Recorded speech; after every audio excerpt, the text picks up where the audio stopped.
Welcome back viewers. आज हम बनाने वाले हैं मावा पिस्ता के ये सुंदर से लड्डू जो मार्केट में 1400 के रेट में मिलते हैं। आज हम उन्हीं लड्डुओं को घर पे किफ़ायती दाम में बनाने वाले हैं। तो आइए रेसिपी की शुरुआत करते हैं। सबसे पहले मैं ले रही हूँ 2 लीटर फुल फैट मिल्क या होल मिल्क। मैं ये ब्रांड का फुल फैट मिल्क इस्तेमाल कर रही हूँ, आप कोई और ब्रांड का भी इस्तेमाल कर सकते हैं।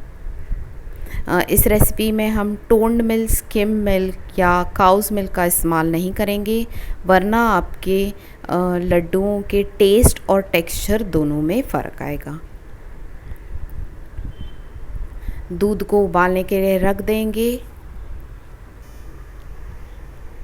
और हम कंटिन्यूसली इसे चलाते रहेंगे ताकि दूध जले ना। दूध उबल चुका है।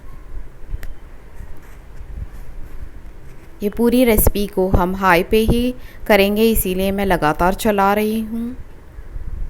जो भी साइड में मलाई लग रही है इस कढ़ाई के, उसे निकालते हुए हम दूध में ही मिलाते जाएंगे। तो दूध की कॉस्टिंग मैं आपको बता देती हूँ। ये स्टेज पे मैंने 61 रुपीज़ का दूध लिया हुआ है, तो 2 लीटर के मुझे 122 रुपीज़ का खर्चा आया है। दूध बिल्कुल उबल कर आधा हो चुका है। ये स्टेज पे हम डाल रहे हैं 1 टीस्पून नींबू का रस। तो 1 टीस्पून यानी आधे नींबू का रस, तो 2 रुपये का खर्चा आया है मुझे। नींबू का रस डालने का ये रीज़न है कि मुझे दानेदार मावे की ज़रूरत है इस लड्डू में। दूध को हमें फाड़ना नहीं है, इसीलिए हम केवल 1 टीस्पून नींबू के रस का ही इस्तेमाल करेंगे। इससे ज़्यादा हम नींबू का रस नहीं डालेंगे। दूध और उबल कर गाढ़ा हो चुका है। ये स्टेज पे हम डालेंगे इसमें आधा कप चीनी। तो आधा कप चीनी यानी 100 ग्राम चीनी है। इसकी कॉस्टिंग मुझे 10 रुपये आई है। तो अब तक के मुझे 134 रुपीज़ का बेसिक इंग्रेडिएंट्स के लिए ये खर्चा आया हुआ है। ये केवल मेन 3 इंग्रेडिएंट से ही रेसिपी बनती है। तो आप देख सकते हैं ये स्टेज पे हमारा दूध और गाढ़ा हो चुका है और दानेदार टेक्सचर हमें मिलना शुरू हो गया है। हम दूध को और 5 मिनट के लिए उबालेंगे ताकि बिल्कुल हमारा दानेदार मावा बनकर रेडी हो जाए। अब हम ये स्टेज पे डालेंगे इलायची पाउडर 1 टीस्पून। 1 टीस्पून इलायची पाउडर के लिए मुझे 5 इलायची की ज़रूरत हुई है, तो इसमें खर्चा आया है 5 रुपये। तो अब तक के मुझे 139 रुपीज़ का खर्चा आया हुआ है। तो ये मावा मेरा बिल्कुल ग्रेनी टेक्सचर का, आप देख सकते हैं दानेदार मावा जिसे कहते हैं, वो बनकर रेडी हो चुका है। तो ये स्टेज पे हम गैस की आंच को बंद कर देंगे और थाली को हम घी से ग्रीस कर लेंगे और घी से ग्रीस की गई थाली पर हम हमारे मावे को स्प्रेड कर लेंगे और मावे को पूरी तरीके से ठंडा कर लेंगे। पूरी तरीके से ठंडा होने के बाद ही हम इसका आगे का प्रोसीजर करेंगे। तो अब तक के मेरा 139 का खर्चा मैंने आपको कॉस्टिंग बता दी है। मावा मेरा बिल्कुल ठंडा हो चुका है। अब हम इसे एक रफ़ लड्डू का शेप देंगे। जैसे मार्केट में इसे शेप दिया जाता है, वो एक परफेक्ट राउंड शेप नहीं होता, इसे एक रफ़ राउंड शेप ही दिया जाता है। तो उसी तरीके से हम भी इसे एक रफ़ राउंड शेप देंगे। इस तरीके से हमने शेप दे दिया है और ऐसे ही हम बाकी के मावे को भी एक लड्डू का शेप दे देंगे। तो हमारे मावे के लड्डू बनकर तैयार हो जाएंगे।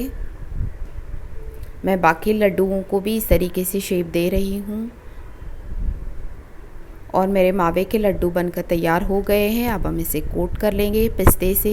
तो पिस्ते के स्लाइसेस मेरे पास अवेलेबल थे, उसे मैंने दरदरा कूट लिया है। हमें ग्राइंडर में डालकर इसे फ़ाइन पाउडर नहीं बनानी है। मैंने इस तरीके से सिर्फ केवल कूटा है और अब हम हाथों से इस तरीके से ड्राइड रोज़ पेटल्स को भी हल्का मसल लेंगे ताकि बहुत अच्छी गुलाब की भी खुशबू आए।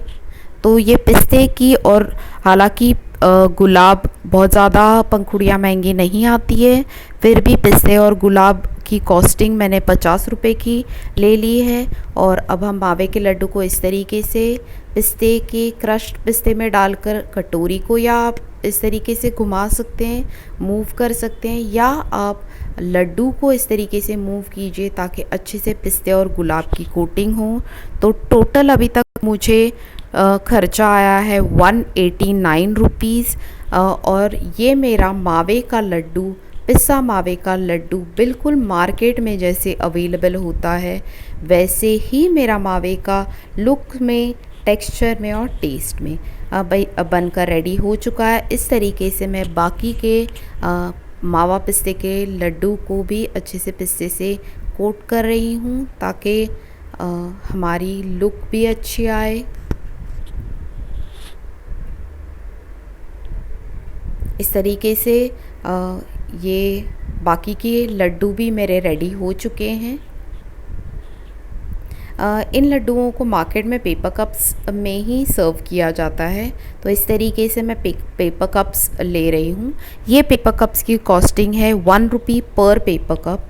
तो ये 3 पेपर कप्स या 3 या 4 जो भी ले रहे हैं हम, तो इसकी कॉस्टिंग मैं जोड़ रही हूँ। 3 पेपर कप्स ले रही हूँ तो 3 पेपर कप्स की कॉस्टिंग जोड़ रही हूँ 3 रुपये। तो अब तक के टोटल मेरा खर्चा आया है 192 रुपीज़।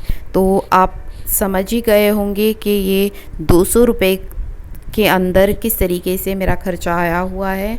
तो टोटल कॉस्टिंग मुझे 192 रुपीज़ की आई है। और इस तरीके से मैं पेपर कप्स में मेरे मावा और पिस्ते के लड्डुओं को रख रही हूँ ताकि ये दिखने में भी बिल्कुल लाजवाब लगे। तो इस त्यौहार के सीज़न में अगर आपके घर में मेहमान आते हैं तो ये लड्डुओं को ज़रूर बनाइए और सर्व कीजिए, और सारे मेहमानों की वाहवाही आप ज़रूर पाएंगे।